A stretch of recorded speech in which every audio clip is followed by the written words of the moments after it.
Hello, hello, hello. How are you guys doing this evening? It is 8:11 p.m. on Sunday evening. I am vlogging early. It is 42 degrees outside. It feels kind of chilly. Probably because I have a t-shirt on and jeans with holes in the knees and Birkenstock sandals, plastic ones, gray, silverish. I guess my body is telling me it's almost summer. I wish it was. I'm drinking water. I actually feel a little jittery right now.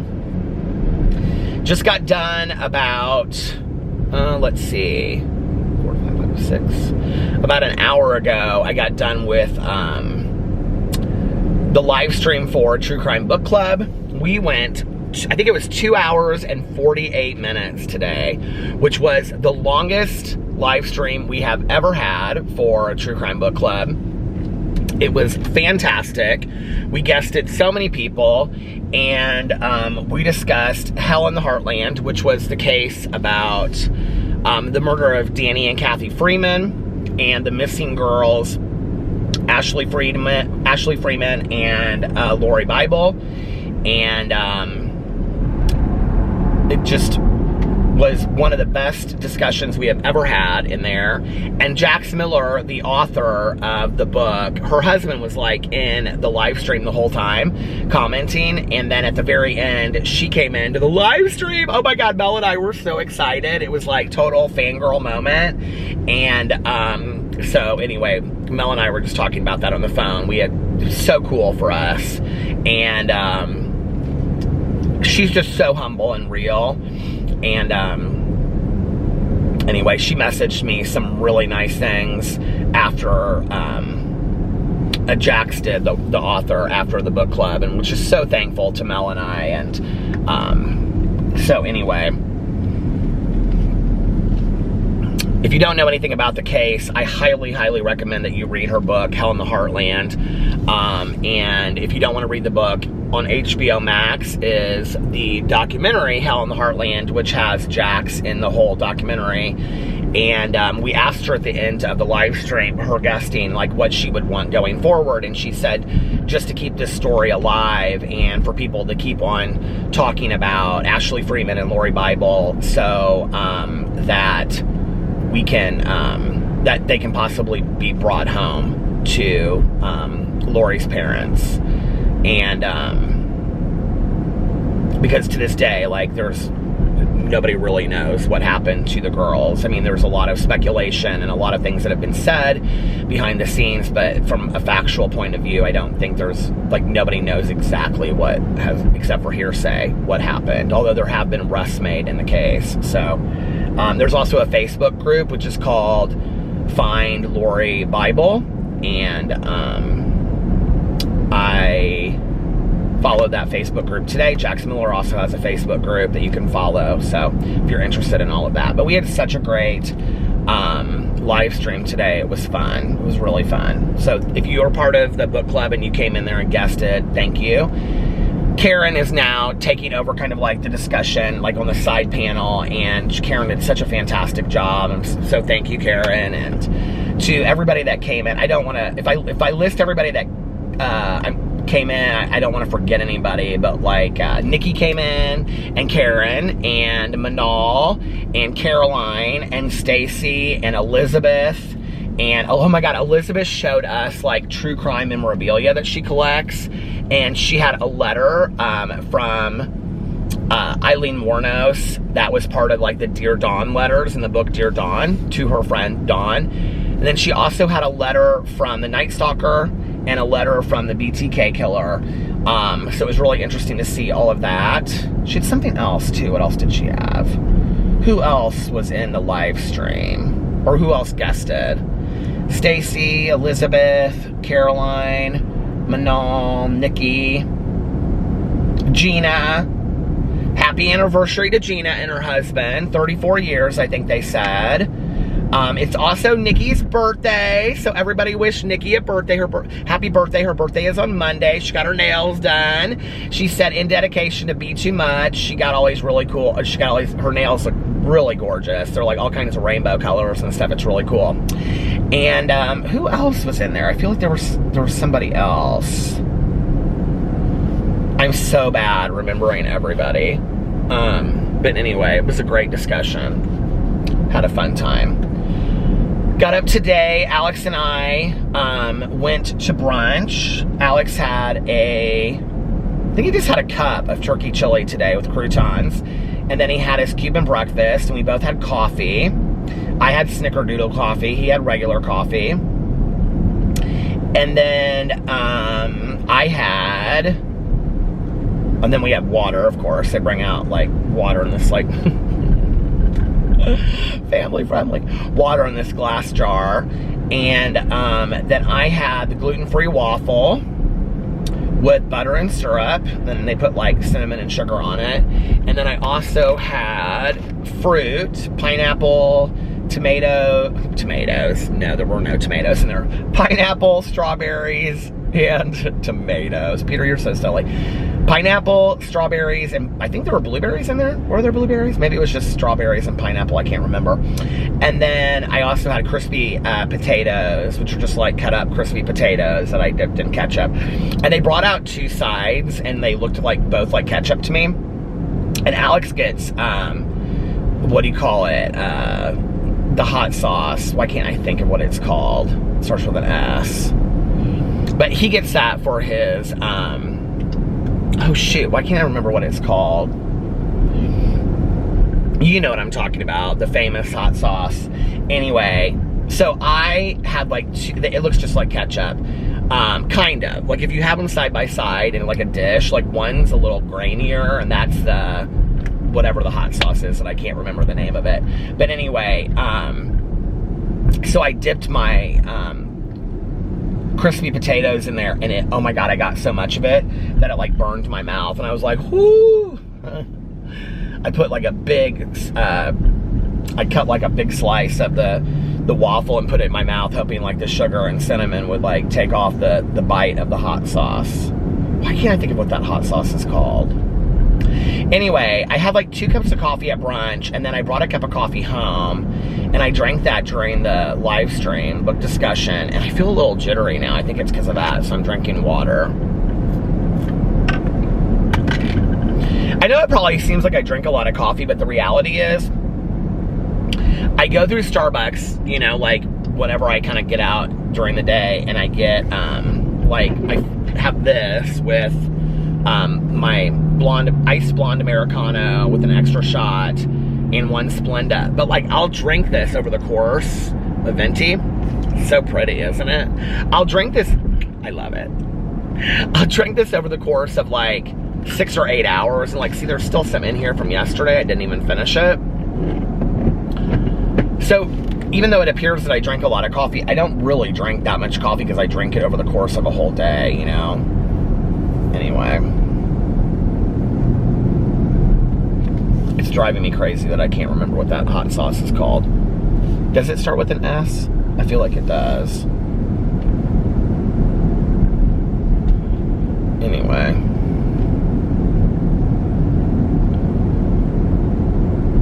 Driving by these houses on the lake, and it's so pretty out here. I finished last night Hell in the Heartland, the documentary. Well, I finished it before I vlogged last night. And then I finished Betwixt by Dorinda Jones, which was the first book in her new series. You guys, it was so good. I really, really, really liked that book. I gave it a 5 out of 5 stars. The narration on Audible was fantastic. Oh, by the way, I want to mention this because I did not know this, and Stacy brought this up today in the book club live stream. If you have finished a book and listened to it all the way through, you can actually exchange it for a credit on Audible. Like if you're not going to listen to it again, which I don't know that I've ever listened to any of my books more than once, but you can like send it back and listen to it, like, or so you're not going to listen to it twice. I can't think of any book that I have listened to twice on Audible.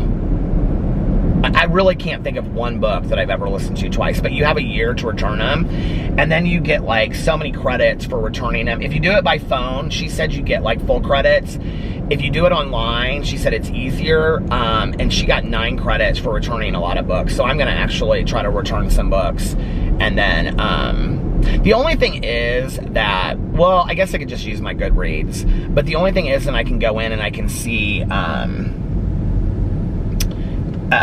what books I like read or when I listen to them, but like I can do that on my Goodreads. So there's no reason to keep that for where am I at one time? There's no reason to do that on Audible if it means that you can get some of your money back and get extra credits, you know? And then I wouldn't have to be like buying the extra credits all the time like I did the other day, which I didn't need to, but I did. So I thought that that was cool. So thank you, Stacy, for that. It was funny because when she was in there, I was like looking at her and I was like, do you watch my vlog? And she was like, yeah. And I said, were you the one that said, I'm not the Stacy that guested for the last time for the West Memphis 3? And she was like, yeah, that was me. I was like, oh my God, oh my God. So hey, Stacy, how are you? I'm just in such a great mood tonight. I'm just in such a positive, happy mood. And I wanted to vlog early so I could just kind of relax and enjoy the rest of the evening.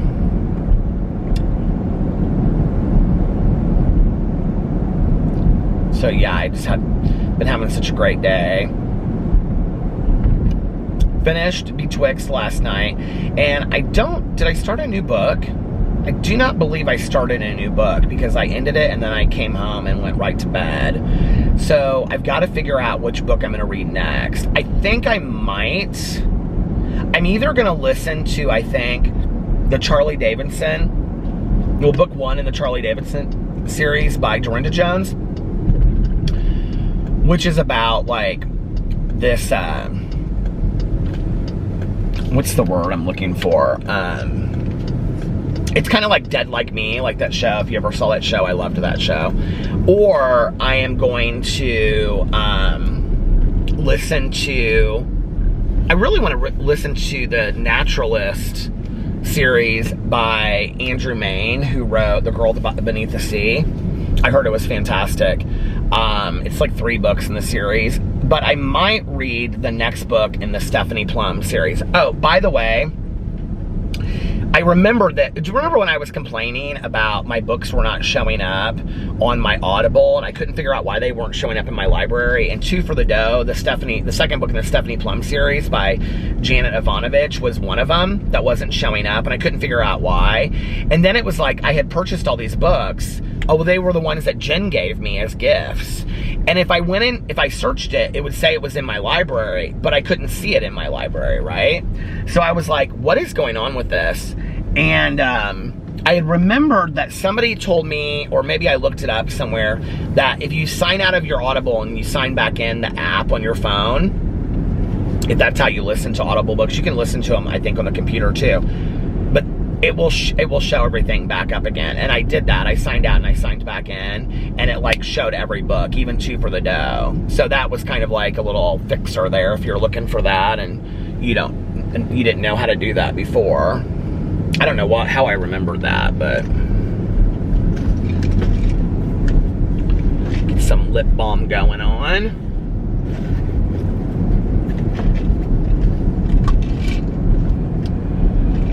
Oh man.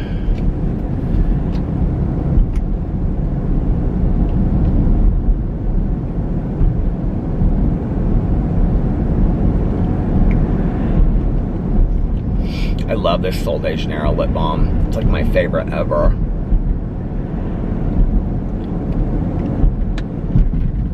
And it doesn't, I don't go through it as quickly as I do just like regular like chapstick or lip balms, you know? My God, you guys should see all the chapstick and lip balms that I have that people have sent me through the last 2 years. I have so many.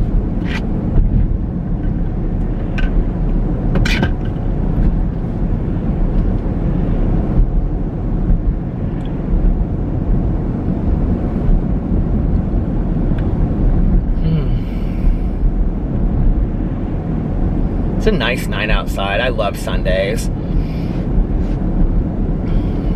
I remember when I was a kid, I've talked about this on here before, but like, well, Sundays, when I was a little bit older, well, I would always stay with my dad, you know, like every other weekend. And so Sundays, I would come back to my mom's house late afternoon, usually. And so like 3, 4, 5, something like that, in time for dinner. I do remember one thing though was, like, this was a huge like issue with my mom and dad, was that my dad would ask me, like, this was where I think communication was so important between my parents, and I just feel like at the time it kind of like, I didn't love it, but it made me, in retrospect, I'm really happy that my parents were able to put their differences aside and parent on the same page, because I don't really know how they did it. It wasn't like they had any like great counselor that was leading them through that. I just think they were, I think in all honesty, their love for me, they were able to put their differences aside and just say, okay, we've got to be able to come together out of our love for Peter and parent together. No matter what, if we agree with each other or not about like our love for each other, or our distaste for each other, or likes for each other, or if we even want to be in the same room with each other or whatever, you know, like, out of the sake of Peter, we have to be able to parent together. And they were able to do that, and they did a fantastic job of that. But I do remember that there were some times when my dad would like pick me up, and I can remember he would ask me like on Friday. My parents were both kind of big about, when I was younger. When I was older, I don't really remember much in high school about them. It's weird, because both of my parents being really, really heavy into academics, I don't remember them asking me much at all in high school about homework and stuff like that, like at all. I don't know if maybe like at that point they just were like, Peter has no like investment in this or whatever. I mean, I never brought homework home, and I didn't get good grades, and my grades were always like, I remember like they were never happy with my grades, but I don't remember it being a huge issue either, you know? But I do remember there was a point, and I would say like, you know, when I was in elementary school, like school's different today. I hear my friends talking about their kids being in 2nd grade or 3rd grade and having homework. You know, we didn't have a lot of that when I was growing up. Like, I don't remember in like elementary school having homework. But junior high we did. And I remember that being like a big difference, going into junior high and all of a sudden having homework. And it is hot in here. But I can remember like my mom being like, I'm not okay with your dad being the fun dad on the weekend, and then you come home and mom has to be the mean mom because you didn't tell your dad that you had a paper due on Monday, or, you know, a project due or homework due, and then we're scrambling at, you know, or running around at the last minute getting poster board on a Sunday to put some project together for Monday because you just got to watch movies all weekend because you didn't want to tell your dad. And I do remember like that happened enough that my parents like started having like, they did something on like when I would go to my dad's house for the weekend, and it was like a huge deal. I can remember my dad really checking in with me, and both of my parents were kind of big on me like on Friday, like getting stuff done so that it didn't have to wait till Sunday. I was just always like a natural procrastinator. Like I never wanted to do homework. I never wanted to do any of that kind of stuff. Like I was just, I love to read, and so I was always like, I'm reading a book or I'm watching this movie that I should, you know, but I never wanted to do like homework or studies or any, I mean, who did, you know? Well, I mean, some people did, I guess, but not me. So, but I can remember like, so later I would like do my stuff earlier in the weekend to get it done, if I even had it, and if I didn't, then I would just, you know, have the weekend to enjoy. I think I just never told my parents that I had stuff due, you know, and I would just rush through it and get it done at the last minute. I don't really even remember, honestly. Isn't that horrible?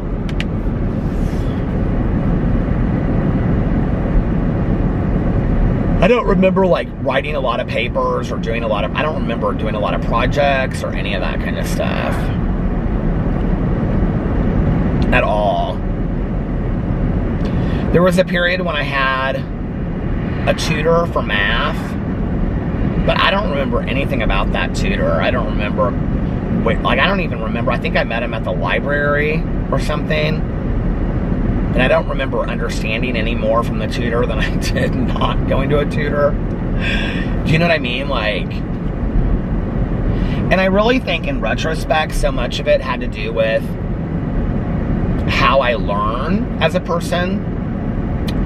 And I think that we all learn differently. And I think I didn't know how I learned then. And I didn't even learn that until like after I got sober, when I was like sitting in finite math. And I had so programmed in my head that I'm so dumb. Like, I just am dumb math-wise. Like, I just believed that to be true. And then, just sitting there in class, you know, and listening and paying attention. Somehow, like, that's how I learn, is by listening and watching. Like, not practicing, not taking, I mean, I would like race to take notes, you know, and highlighting stuff. And I can remember, like, even like on tests where we could use our books or notes, like, I would fail those tests. It was like, I didn't know, like, how to access my resources because I didn't even know what I was taking notes of. I mean, it just, I can remember like listening, like history. I remember this with history. It's like, you know, 19 and writing it all down, but like I wasn't in, like, you know, none of it was like I wasn't internalizing any of that information. And I think what I learned later was just like sitting, being present and listening. It's like, I think why audiobooks, like I click so much easier with audiobooks than I do with, like actually sitting. I mean, I love to read books, but I actually get more and can remember more, even at 2 to 3 times speed. I mean, I average listen to a book at 2 times 5 speed, right? So, and I hear everything, you know, like, Mel and I were talking earlier, and she was kind of laughing because she was like, I don't know how you remember all these names from this case, because there were so many names. And it's like, I remembered all of the names, and I remembered specific details about these people. And I can watch a documentary, and I can listen to a book or listen to a podcast or something, and I get so much out of it, you know. But like, if I sit there and read it or take notes or whatever, like, I don't get as much out of it, you know? And, I don't think I learned that till later in life. I think it took me a really long time to realize that I learn by listening. And I think we all learn in different ways. And I actually think school systems later down the road, there'll be a lot of testing that we do, and they may be doing this already, to learn how we learn. And the way that, I mean, I think a lot of schools, I think we'll start seeing it in private schools and charter schools first, but like, we'll be dividing kids up into how they learn instead of by their names, you know, M through P in this room and all that. I think instead what we'll learn is, okay, like, all people that they learn from an audio point of view, or, you know, tactile point of view, or visual point of view. You'll go into this room, you'll go into this, you know, study room. And like, I think from like elementary school, that's how we'll be grouped together, and that's how we'll be taught. It would actually be interesting, and I'm sure that there's been a lot of studies done on that already, if they like separated kids that way, and like, how do they do, you know? Because I think that from an early point on, I would have learned so much more if that were the case, you know?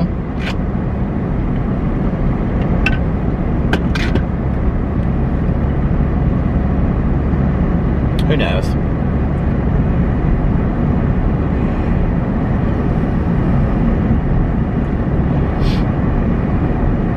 I know that there's like this private school here in town that I've had friends go their school, and each kid has like a student mentor, and each teacher is a student mentor of like 30 students.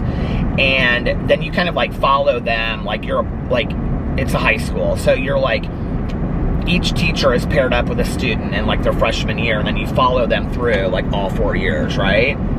I also think that had I had like a student mentor in a smaller school environment that was personally invested in my well-being and my academics and communicating with my parents my needs, I think I would have done much better. I think to throw me into a class in a public school setting of 600, and I think we had 670 students in my graduating class, and just sink or swim, I think, like, was not great. And, you know, I had a lot of teachers that just were not invested, you know, and it's not their fault. I think they were overloaded with students, but they just were not invested in the kids that just didn't get it in class, you know. And I went to a school that was really about high achievers academically, and definitely high achievers athletically. And in my school, there were a lot of high achievers academically and athletically. I mean, kids that got 4.0s and were involved in, like, were number one in their athletics. And then on top of that, were, like, involved in, you know, extracurricular activities like groups and things like, you know, school, you know, Senate and things like that. And then their parents were super involved as well. And then you had me, who, and I'm not blaming this on anybody, but you had me that wasn't involved in sports at that time anymore, and my grades sucked, so I wasn't excelling academically and getting noticed for that. I wasn't excelling, you know, athletically, so I wasn't getting noticed. We were a heavy sports school, and so there was nobody on me making sure that my grades were good so that I could keep playing sports. And, you know, I think that what happened over time was I just got lost in the shuffle. And I don't think it was just me. I think there were a lot of kids like that, you know, that it was like, well, I think there was also back then, and maybe it's still the case, I don't know, but I feel like back then, there was really so much effort, or so much, I don't want to say blame, but importance put on the parents doing these things, and it was the parents' responsibility, you know. I also think, you know, like, I had a school counselor that I met with. I mean, I had a counselor that I met with a couple times, you know, about bullying or whatever. I had a dean that always put blame on me. But I remember I had this school counselor that she was like, I don't think she really liked me anyway, but I remember meeting with her. I was like a really shy kid. I know that that's hard to believe, but it's so funny because I put this on my Instagram last night. It was like it was like inherently introverted, selectively extroverted. And that is like such a great analogy for like who I am. It's like, when I'm with people that I love and I feel comfortable with, I come across as very extroverted, which I think is why, like, on camera, in a car, or in my living room with my dogs or my husband or whatever, I can be like, hey, what's up, you know, and very extroverted. But, like, if you met me in person, and for people that have met me in person, I'm not like that. Like, I'm very shy. I have a lot of social anxiety. I'm not comfortable in my own skin whatsoever. Put me in front of a school counselor that's patronizing to me and basically telling me that I'm not going to amount to anything, in not so many words, but not saying it like that. You know, I just kind of shut my mouth and didn't really say anything. And I can remember meeting with this counselor, because, you know, we had to have a meeting where you discussed, like, your future once you graduated.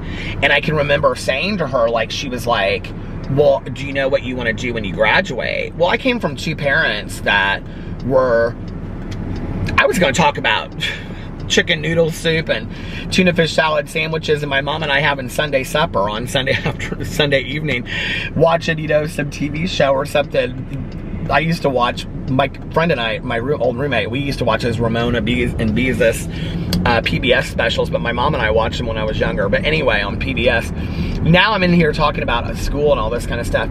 But, you know, I can remember this counselor, and she, you know, she was probably overwhelmed with having tons of students, and she didn't know what to do, and here I was, this flunk out. But the thing was, like, I don't think my parents really had any clue how bad I mean, I don't know if, like, I do remember kind of, like, not showing them grades, and you have to remember this was a time when grades were not emailed to parents. Like, you couldn't just log on to some website and find out what was going on with your kids. Like grades would be sent home with us, and there were some times I remember that my parents had to sign it. I don't remember why that would have been, I do remember that a couple times I think I signed it for my parents, you know? But I remember that, like, I was always scared for report cards to come out. Well, if my mom and dad didn't ask for a report card, I didn't show a report card. You know what I mean? I knew it was gonna stop. I was looking at it and it said like 29 minutes and 56 seconds. But like, if my parents didn't ask for a report card, I didn't show them a report card. And so I don't think that they knew what my grades were much of the time, you know? Not to mention, there was so much else that was going on, you know, with me seeing, you know, private counselors, and there was like emotional issues going on and things like that, that at that time, like, I think like the concern over grades wasn't as big as the concern over, you know, or let's just, you know, get Peter to 18 years old and stuff like that. And what we're gonna do later, I think, is not as big a concern as like what's going on with him right now. I don't know if that makes sense, but I think that that was a big part of it as well. But I remember meeting with this counselor, and she was like, so what do you want to do when you graduate? And I was like, you know, I come from two parents that like were high in academics, you know. I mean, both went to IU, you know. My dad studied law before he went to medicine, studied medicine, did his residency at Northwestern. My mom, you know, she had a master's degree in education, and, you know, from Butler University and all this kind of stuff, and, you know, and took classes at Northwestern. And, you know, I came from really academic, intelligent, intellectual parents. So it was just a no-brainer that I would go to college, but the reality was I didn't have the grades to match it, and I sure as hell didn't have the SAT or the ACT scores to match it. I took both those tests hung over, I think. So my SATs, I do remember I had to take, God, my dad was really mad at me about that. I just am kind of having a little bit of a flashback remembering that. But I had to take, it was like a person's name, I can't remember, but I had to take like SAT prep classes.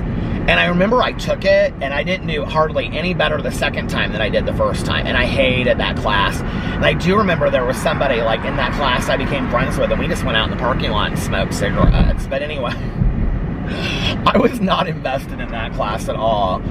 But anyway,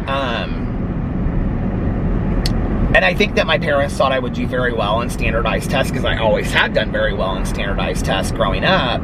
But then all of a sudden, like with the SAT and the ACT, like my scores matched my grades. It was like I just wasn't doing well at all, you know. I think, if I remember correctly, I don't really remember. But so I remember this counselor, I sat down in front of her, and she was like, well, what do you want to do when you graduate? And I was like, go to college. And I remember she just kind of looked at my grades, and she was like, well, what colleges do you want to go to? I remember she just said it in such a kind of a biting way. And I was like, well, and I kind of started mentioning some places to her, and she kind of laughed or something, if I remember correctly. I don't really remember. I mean, it's been so long now. It's been over 30 years, you know. But she kind of just looked at me and like kind of like laughed, you know, like, okay, good luck. And then I remember she was like, something about community college, which was Ivy Tech, which Ivy Tech is a good school here in Indianapolis, but at the time it was literally like, it was Ivy Tech and it was Vincennes, which Vincennes is a community college in southern Indiana. Well, I wasn't going to no community college in southern Indiana. I was just not. There was no way, right? And I remember the joke back then was like, Vincennes was like blowing your hand. If you can feel it, then you can get in. It's basically if you're alive, you know? And that was kind of the joke about IUPUI too. And I can remember thinking to myself, you know, people would, I remember at the time, like, people that I went to school with were going and taking tours of IUPUI, which is Indiana University, Purdue University at Indianapolis, which is now a reputable school. Well, then it was reputable, but it was getting reputable. But it was still a city school, you know, and a lot of professors that were teaching at IU and Purdue would come down and they would teach classes there. A lot of the graduate programs, like my master's in social work is from there, from the school, Indiana University School of Social Work, but you can only get you could only at the time get your master's degree in Indianapolis because all the internships and practicums were up here. You couldn't do it in Bloomington. You had to go in Indianapolis for the School of Social Work. The School of Social Work was here in Indianapolis. So over time, it's really changed, you know. But at the time that I went and I started going there, it was like, Okay, Vincennes, well, it was like Ivy Tech was a community school. Nobody wanted to go there. Vincennes was like maybe a step up from that, and then IUPUI was maybe 2 or 3 steps up from that, right? And like IUPUI was like where you went to school if you were serious about school. Oh, a lot of people would go to IUPUI and then they would transition to IU, is what a lot of people did. Or Purdue, but I don't remember a lot of people transitioning to Purdue. Most people just transitioned to IU. They would go like to a year at IUPUI, and then because your credits would transfer, they would just take those credits and go down to IU. So it was like kind of like, not a gap year, but it was like a preparatory year, you know? Now a lot of people are doing that with Ivy Tech, but like I said, Ivy Tech it stands on its own today. Like Ivy Tech is a good nursing school. It's got a lot of really good programs out of it now. So I think like Ivy Tech's nursing school is probably, I've heard it's better than IUPUI's at this point, but maybe I'm wrong, I don't know. But anyway, and it's a reputable school. And Vincennes is a reputable school. I just didn't want to go to those schools, you know? But nobody talked to me about like hair school or cosmetology school or, you know, doing a trade or any of that. Nobody talked to me about that stuff. I thought you go to college or you go work. And I didn't want to just graduate from college and go work 40 hours a week because I didn't know anybody that did that. That wasn't the life that I'd grown up in. I grew up in the world where you go to college. And it was so funny because had I talked to Caroline at the time, like she was really struggling. Like she went to Ball State for a year and then basically like flunked out. And I don't think she flunked out. I think she just didn't want to be there anymore and she came home. And so she like started going to IUPUI. But I think that had we talked at the time, I think that it would have made a lot of sense to she and I. Did she go to Ball State or did she go to ASU? I feel like maybe she went to ASU for a year. Did she go to Ball State? She went to Ball State at some point. But anyway, Ball State, I think.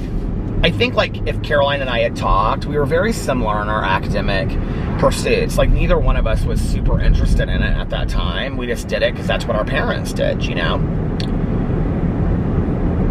But I remember this counselor, she talked down to me, and she was like, well, you're not going to get into any of those schools. And I remember I had, like, and honestly, I wasn't getting into any of those schools. It was like Michigan, Wisconsin, you know, it was like Northwestern, University of Chicago. I mean, these were all like schools like, you better have a 4.0, you know, and I don't know, like a perfect SAT.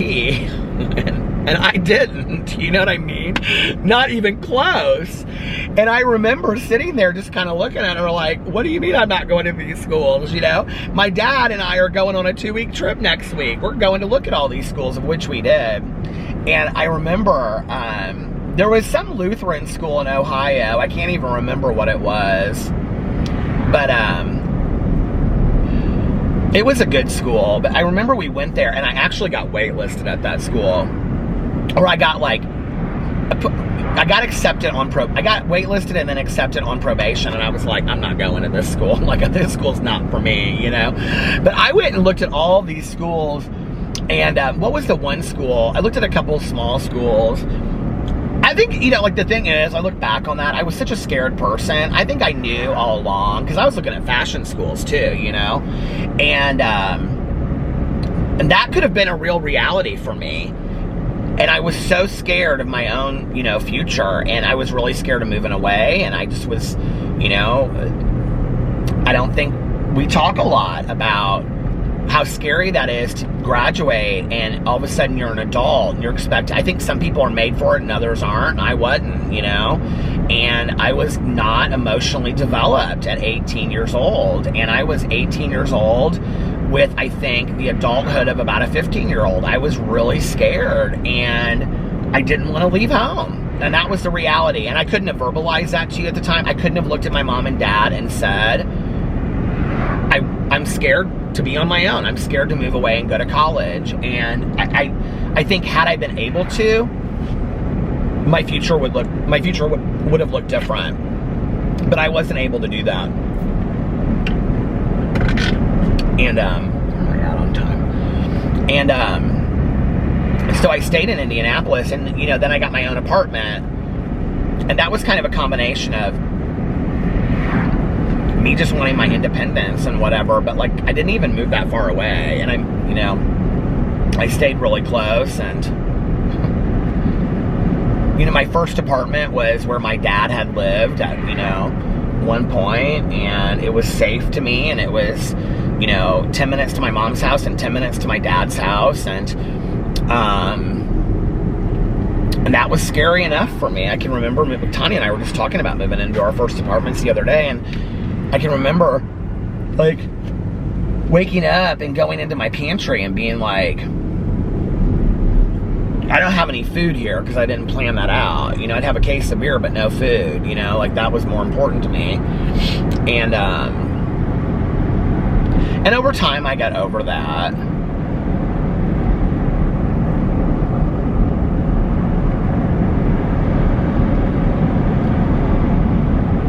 You know, when I got sober and I went back to school,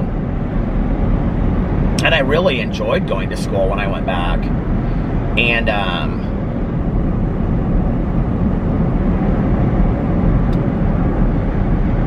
don't know why I'm thinking about this guy. He's probably passed a long time ago. I should pull in here and look. But I had this one professor that I've told this story before, but I ran into her. She had actually kicked me out of her class. It was a Victorian literature class, and she kicked me out of her class because she stopped me in the doorway. I had to read Middlemarch by George Eliot and write, like, this ridiculous paper on it, right? 25-page paper, something ridiculous, I can't even remember. And, or maybe that was my social work essay entrance exam, I can't remember. It was a long paper I had to write. And I literally drank the entire night reading that book. I don't know how I read that book and wrote a paper in one night, but I did it. And I was so hungover, I didn't even remember writing the paper the next day. And I showed up, and she stood outside that door, and she wouldn't let me come in through the door. She said, you don't ever show up to class, and when you do, you smell of alcohol. And I've had a lot of students complain, and I'm going to ask you to withdraw from this class. And I was like, what are you talking? I mean, I was so rude. I was, you know, and,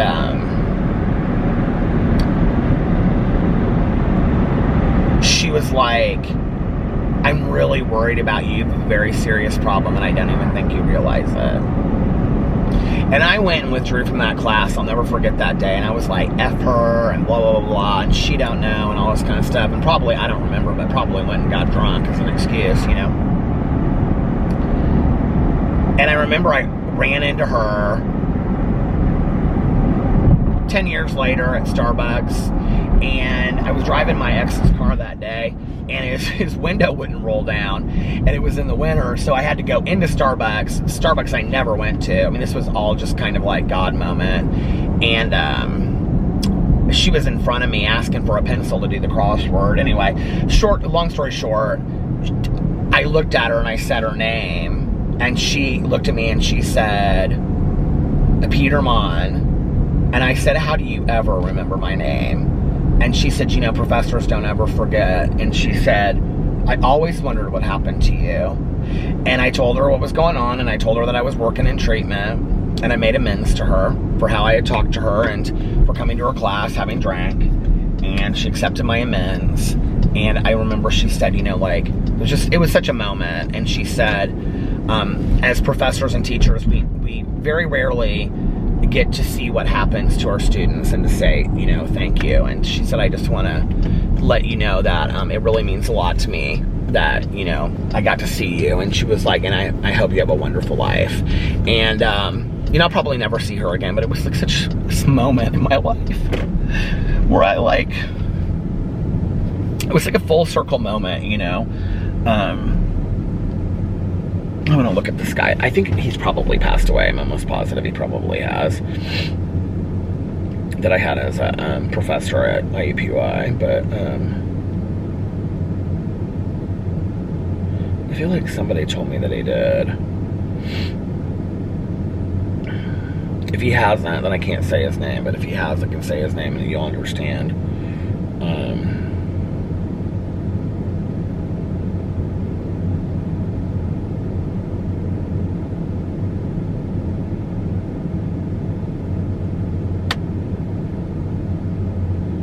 Maybe he hasn't.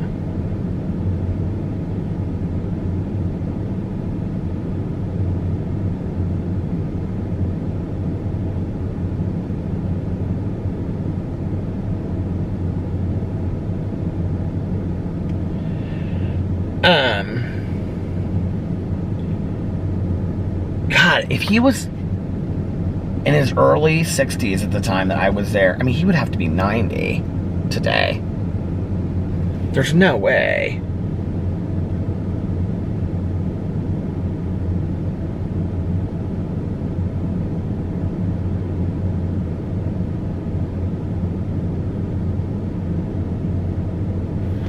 Hold on just a second. I have to read this. This is crazy to me. Because I don't know what this means.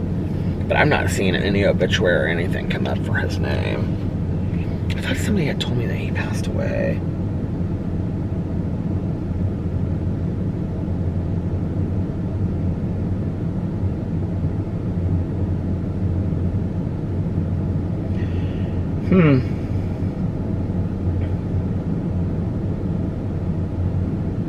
Oh my God. This is so crazy.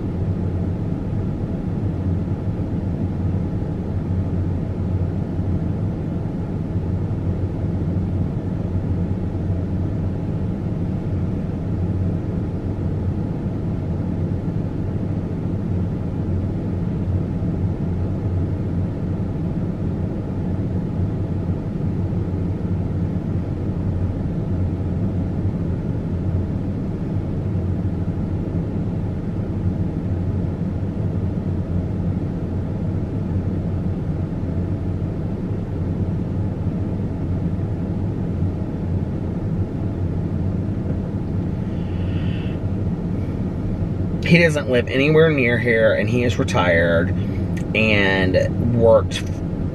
I'm gonna have to screenshot this. I need to send him a message. This man, I mean, he was such an unbelievable professor to me, and I can remember after I got sober, because he was my what do you call it? He was my that's crazy. Well, maybe he wasn't that old. I'm telling you right now, the picture, I mean, he looks older, but he doesn't look 90. He looks maybe 70. Maybe I'm like really overaging him, and he was, I guess he could have been in his maybe 50, and he's in his late 70s. I mean, it's been 30 years, you guys. He had to have, I mean, he had to have been. He couldn't have been in his, there's no way he was in his 30s. He had to have been in maybe his late 40s, early 50s. But that's even pushing it. But anyway, this man, I had so many classes with him, and he was also my, what do you call it? Faculty liaison. And is that what they call him? Anyway, I mean, he was the person that was in charge of me, like, scheduling my classes and graduation and things like that. So my dad, like, when I went into treatment, had to talk to him about my classes and all this kind of stuff. And my dad really wanted to find out, like, how much, there was a couple professors that my dad talked to, but this guy was like the main guy, and had to find out, like, my dad was really pissed because I had basically been just like dropping classes and pocketing the money, because I would get to a point where I wasn't going anyway, and I'd be like, okay, I can't let my dad know. So I wouldn't tell my dad that I was withdrawing from the class, but I would do it before it was too late, because she still got a percentage of it, you know? So this guy knew everything. I mean, he knew, like, my dad went to him, and my dad was, like, brutally, like, told him everything, you know, of what was going on with me. And so, and he was a really good guy. I mean, this guy was, like, a really good guy. And, I mean, I was just reading about what a good guy he is to this day, you know? And, I can remember, I can see myself sitting there after I got out of treatment, and I had to sit down with him and talk about how I was going to graduate and what I was going to do with my credits. And I just remember, like, he was very, like, a gentle, kind, older man, and he just was like, you know, Peter, he was very supportive, but no BS, and he was like, you can do this. Like, you can, and not, like, talking about my sobriety, and he was like, you can overcome this, and you can do this. And, you know, I look back at, like, college being kind of like this forgotten time for me, but, like, he was such, you know, a source of inspiration. I don't even know if he would remember who I am, but I should reach out to him and thank him, because he just was, I wouldn't have graduated from college and gone on to get my graduate degree if it wasn't for him. And he just was so patient with me, and never gave up, you know, on me possibly graduating. And then this other teacher, I should reach out to her, and, And then I had this jazz poetry instructor that was fantastic, and he was the one that said to me, I'll never forget, we wrote poetry in that class and studied jazz poetry. And jazz poetry is poetry that is based on, like, jazz, you know, songs. And I had written this poem based on a Nina Simone song called Hush Now, Don't Explain.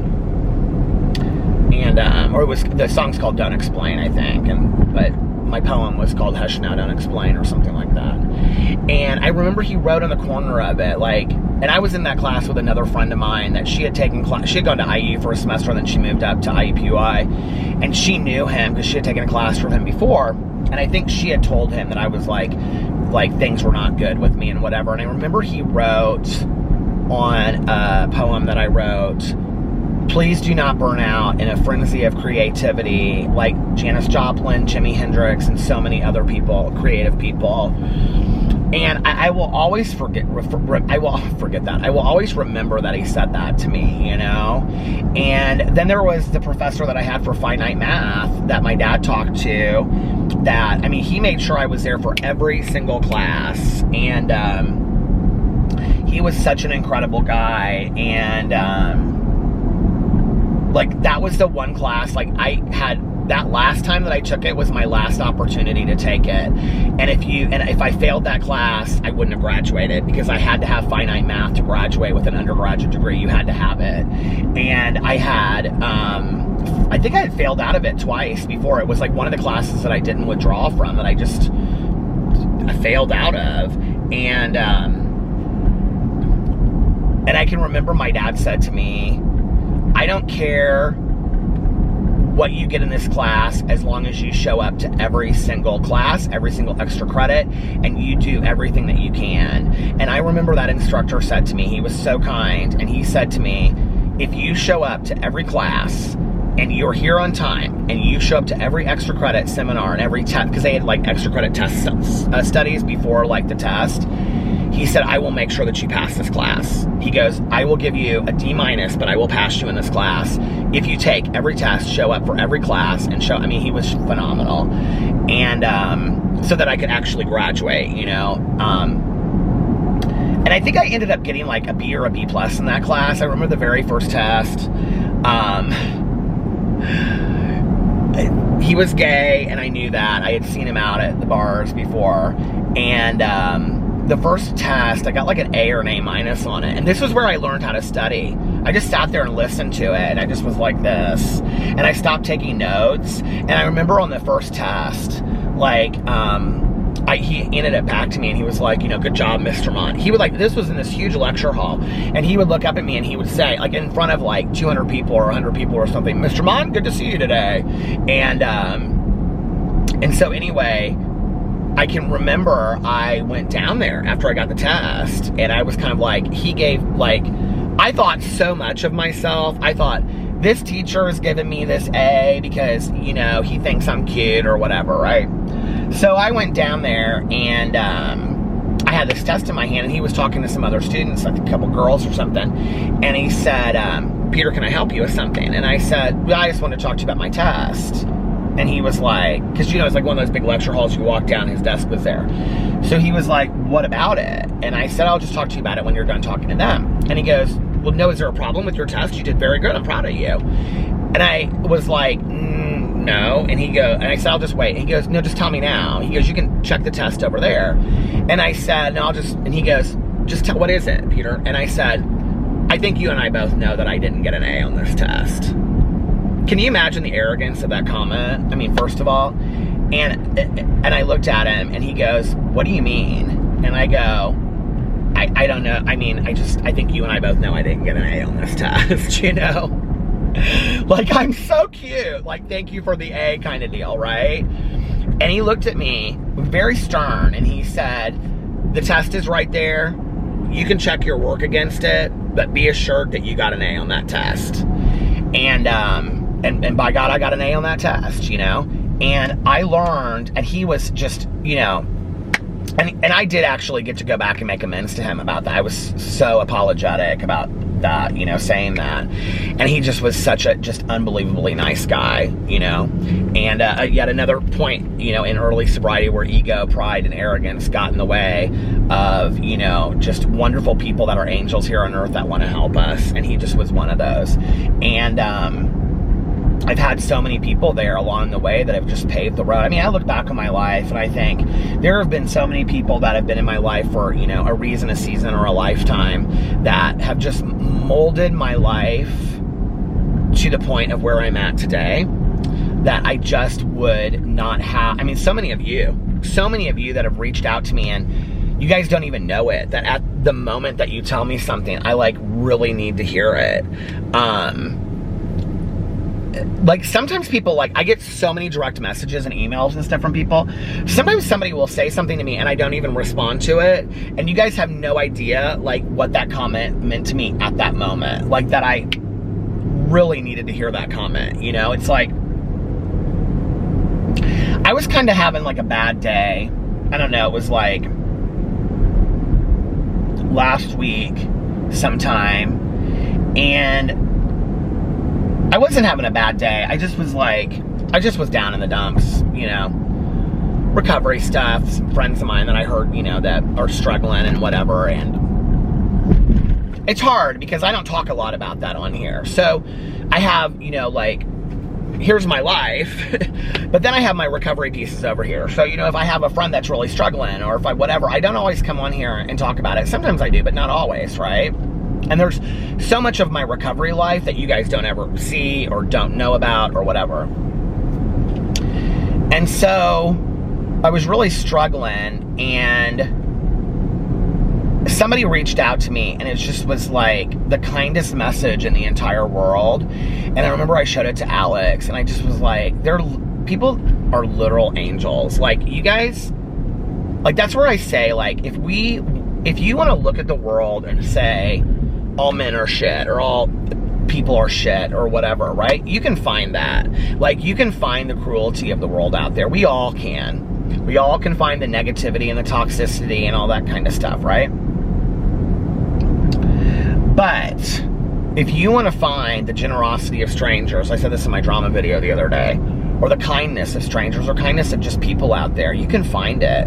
There are just some amazing, wonderful people out there, and so many of you that watch my vlog fit that, you know. And it's just, I just feel so blessed that in my life, I mean, hell, I've only been on YouTube less than 5 years, you know, but it's like, I can't believe in May 11th will be my 5 years on YouTube consistently.